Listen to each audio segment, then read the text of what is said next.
Jammu Kashmir service selection board ने दोबारा से इम्तिहानों को कराने के लिए प्रक्रिया जो है वो शुरू कर दी है। और उसमें सबसे इंपॉर्टेंट चीज़ जो बार बार जिस चीज़ पर सभी लोगों की लगभग निगाहें रहेंगी वो था कि Jammu Kashmir service selection board अब टेंडर इनवाइट कैसे करेगा और एग्जाम कंडक्टिंग एजेंसी की फाइनलाइजेशन के लिए टेंडर कैसे इनवाइट करेगा। इसी को लेकर Jammu Kashmir service selection board ने 1 सितंबर 2022 को 11 बजे एक video conference facilitation centre J&K institute of management public administration and rural development Srinagar में एक वीडियो कॉन्फ्रेंस के जरिए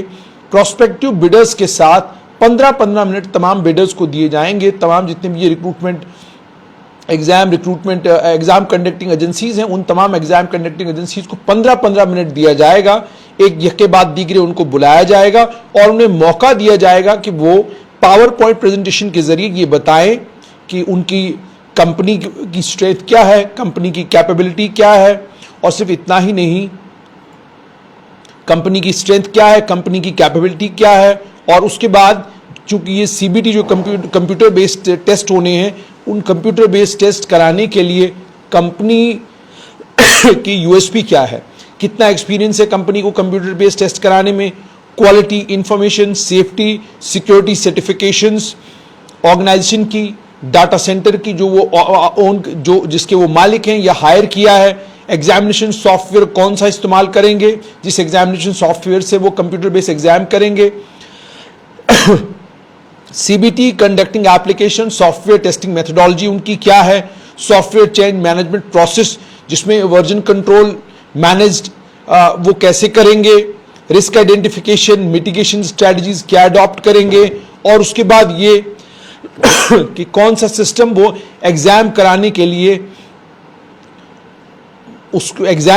इस्तेमाल करेंगे, उसका performance, security, usability, high availability, business continuity, disaster recovery, इन तमाम चीज़ों की जानकारी उन्हें Jammu Kashmir service selection board को देनी होगी। उसके बाद क्वेश्चन रिपोजिटरी डेवलपमेंट के लिए उनकी स्ट्रैटेजी क्या होगी, किस तरीके से वो एग्जाम सेंटर को हायर करते हैं और क्या उनका इम्पेकेबल इंटीग्रिटी रिकॉर्ड है कि नहीं है, रोबस्ट नेटवर्क है कि नहीं है, पावर सप्लाई की अवेलेबिलिटी एग्जाम सेंटर के ऊपर है कि नहीं है, और उसके बाद जिस एग्जाम सेंटर के ऊपर ये इम्तिहान होना है वो एग्जाम सेंटर ये कैसे इंश्योर करता है कि उनके नेटवर्क में कोई सेंध न लगा सके। बैकग्राउंड चेक क्या वो कंडक्ट करते हैं जब उन लोगों को वो हायर करते हैं जो लोग एग्जाम कंडक्ट करवाते हैं, क्या उनकी कोई ट्रेनिंग होती है कि नहीं होती है, मॉक टेस्ट कराने की मेथोडोलॉजी क्या रहेगी, क्या तमाम पैरामीटर्स जो CBT करवाने के लिए इन्वॉल्व हैं, क्या तमाम पैरामीटर्स वो सिमुलेटेड हैं कि नहीं है, कंप्यूटर बेस्ड एग्जाम के लिए स्ट्रैटेजी क्या है, क्या वो सिक्योर है, फेयर है, ट्रांसपेरेंट है, इस चीज को कराने के लिए वो कैसे इंश्योर करेंगे। पोस्ट एग्जाम एक्टिविटीज यानी आंसर की हो, candidate objection handling, result processing, exam related data को ट्रांसफर करना, इन तमाम चीजों के लिए ये कंपनी क्या करेगी। यानी टेंडर इनवाइट करने से पहले ही Jammu Kashmir service selection board ने एक मीटिंग की और मीटिंग में ये कहा कि जो प्रोस्पेक्टिव बिडर्स हैं, जो बिडिंग करेंगे, जिनको टेंडर मिलेगा, उनसे पहले बातचीत कर ली जाए और बातचीत करके तखमीना लगाया जाए कि ये एजेंसी जो है कितनी काबिल है, इस एजेंसी का ट्रैक रिकॉर्ड कैसा है, इस एजेंसी के खिलाफ कहीं कोई ऐसा मामला तो नहीं बना हुआ है। और जाहिर सी बात है जब प्रोस्पेक्टिव बिडर्स को बुलाया जा रहा है उनके नाम पता चलेंगे Jammu Kashmir service selection board को, और यूं लग रहा है कि नाम पता चलने के बाद Jammu Kashmir service selection board कोशिश करेगा कि उनका बैकग्राउंड चेक किया जा सके, कंपनी के खिलाफ कहीं कोई इल्जाम तो नहीं लगा है, मुल्क भर में अगर किसी और जगह कंपनी ने इम्तिहान कराया है तो किसी घोटाले में, किसी बेईमानी में, किसी धांधली में शामिल तो नहीं है। और उसके बाद ये तमाम सवालात भी उनसे पूछे जाएंगे कि आप कैसे कंप्यूटर बेस्ड टेस्ट को इंश्योर करेंगे कि वो 100% एक्यूरेट हो और उसमें किसी भी तरीके से सेंध कोई ना लगा सके। इसमें यह भी आपको बताना बहुत ज्यादा जरूरी है कि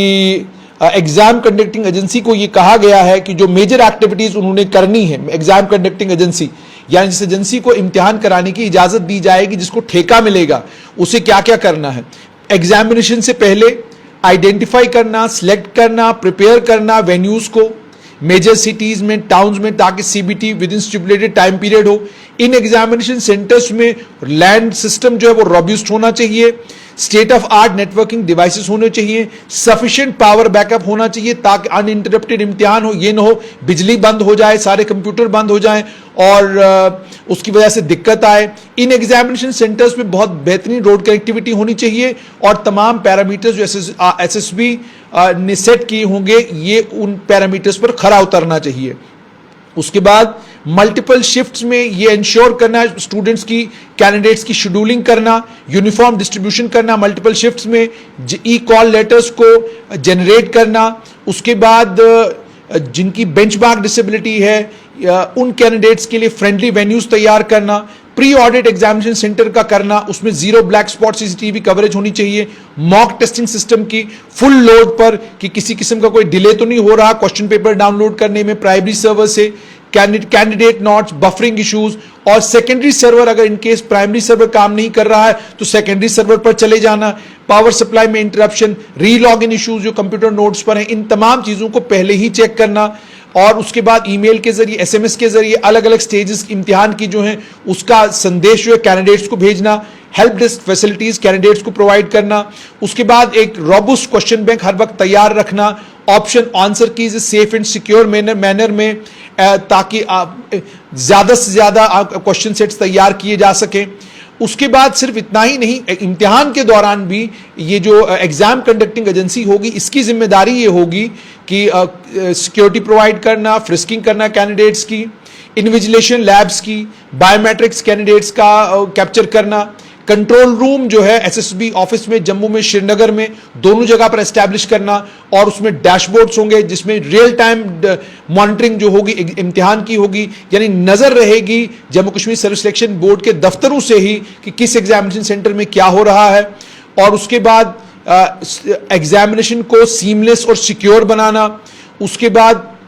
पोस्ट कितनी है, एग्जामिनेशन सिस्टम कितना है, मल्टीपल स्टेजेस हो सकती हैं, हो सकता है कंप्यूटर बेस्ड एप्टीट्यूड टेस्ट हो, फिर टाइपिंग स्किल टेस्ट हो, स्टेनोग्राफी टेस्ट हो, अलग अलग टेस्ट हो सकते हैं। इन तमाम चीज़ों के लिए मल्टीपल स्टेजेस हो सकती हैं एग्जाम की, इन चीज़ों का भी ख्याल रखना। एग्जामिनेशन लॉग्स और बाकी डॉक्यूमेंट्स को सेफ और सिक्योर मोड में प्रिस्क्राइब टाइम फ्रेम के अंदर स्टोर भी करना और ट्रांसमिट भी करना। एग्जाम के खत्म होने के बाद कुछ इंपॉर्टेंट चीजें हैं जिसमें सबसे पहली चीज ये कि जो ऑब्जेक्शंस कैंडिडेट्स करते हैं उन्हें प्रोसेस करना, कि क्वेश्चन को लेकर उनको ऑब्जेक्शन है, आंसर कीज को लेकर उनको ऑब्जेक्शन है, timely submission, result Jammu Kashmir service selection board को वक्त पर प्रोटोकॉल के अनुसार जो है टाइमली रिजल्ट जो है वो Jammu Kashmir service selection board के पास पहुंच जाना चाहिए। डॉक्यूमेंट वेरिफिकेशन के वक्त में वो Jammu Kashmir service selection board की सपोर्ट कर सके, बायोमेट्रिक वैलिडेशन हो, कैंडिडेट के डॉक्यूमेंट्स हो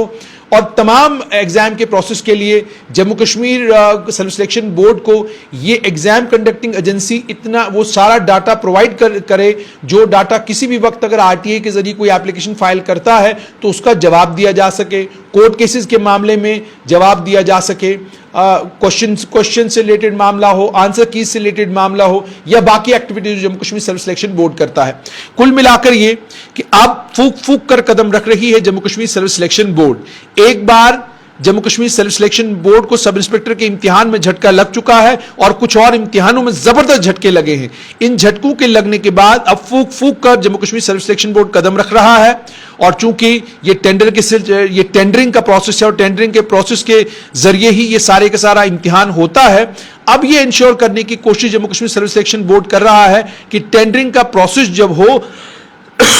तो टेंडरिंग के प्रोसेस से पहले ही हमें मालूम हो प्रोस्पेक्टिव बिडर्स कौन है, इनकी क्वालिफिकेशन क्या है, ये प्रोस्पेक्टिव बिडर्स का बैकग्राउंड क्या है, ये तमाम तफसीलात हमारे पास हो ताकि जिस वक्त बिडिंग हो, बिडिंग के वक्त में हमें पहले से मालूम हो कौन सी कंपनी की इंटेग्रिटी क्या है। तमाम कंपनीज के नाम आ जाएंगे, जब तमाम कंपनीज के नाम आ जाएंगे तो उनका बैकग्राउंड चेक करना भी आसान होगा। Jammu Kashmir service selection Board background check करे या ये तमाम तफसीलात बिडर्स से मांगे,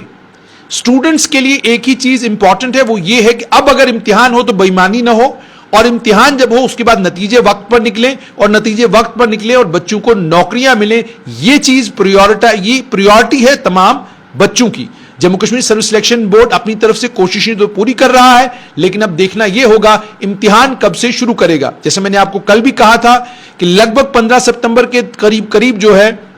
Jammu Kashmir self selection board में नया सारा स्टाफ आ जाएगा और बाकी तमाम चीजें मुकम्मल हो जाएंगी और लगता है कि इसी पीरियड के अंदर अंदर एग्जाम कैलेंडर भी तैयार होगा। एग्जाम कैलेंडर के तैयार होने के बाद उसे भी डिस्प्ले किया जाएगा और Jammu Kashmir self selection board को जम्मू कश्मीर की सरकार ने सूत्रों के अनुसार साफ हिदायत दी हैं कि जब जो कैलेंडर आप इशू करेंगे आप उस कैलेंडर पर खरे उतरेंगे, उस कैलेंडर में डेट्स को आगे पीछे करने की जरूरत बिल्कुल नहीं पड़नी चाहिए।